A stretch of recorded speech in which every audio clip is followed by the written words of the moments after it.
Circles of హెల్ గురించి క్లుప్తంగా ఇక్కడ తెలుసుకోండి. డాంటే తన ప్రయాణంలో పైనుండి కిందికి వెళ్లే కొద్దీ శిక్షలు మరింత కఠినంగా మారుతుంటాయి. 1 నుండి 5 వలయాలు సాధారణ పాపాలు. మొదటి వలయం లింబో. ఇక్కడ దేవుణ్ణి నమ్మని వారుంటారు, కానీ వీరికి కఠినమైన శిక్షలుండవు. కేవలం దేవుణ్ణి చూడలేమనే బాధ మాత్రమే ఉంటుంది. రెండో వలయం లస్ట్. కామ వాంఛలకు లొంగిపోయిన వారు ఇక్కడుంటారు. వీరు భయంకరమైన సుడిగాల్లో ఎప్పటికీ కొట్టుకుపోతుంటారు.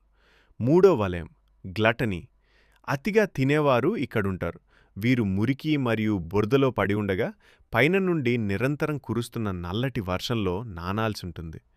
నాలుగో వలయం గ్రీడ్. అత్యాశ గలవారు మరియు పిస్నారులు ఇక్కడుంటారు. వీరు భారీ బరువులను ఒకరిపై ఒకరు తోసుకుంటూ యుద్ధం చేసుకుంటారు. ఐదో వలయం యాంగర్.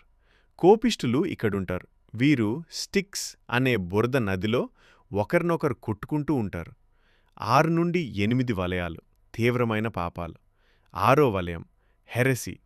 దైవ నింద చేసేవారు మరియు మత వ్యతిరేకులు ఇక్కడుంటారు.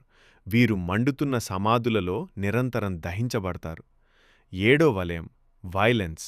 ఇతరులపై, తనపై ఆత్మహత్య లేదా దేవుడిపై హింస చేసిన వారు ఇక్కడుంటారు. వీరు రక్తపు నదుల్లో లేదా మండుతున్న ఇసుకలో శిక్ష అనుభవిస్తారు. ఎనిమిదో వలయం ఫ్రౌడ్.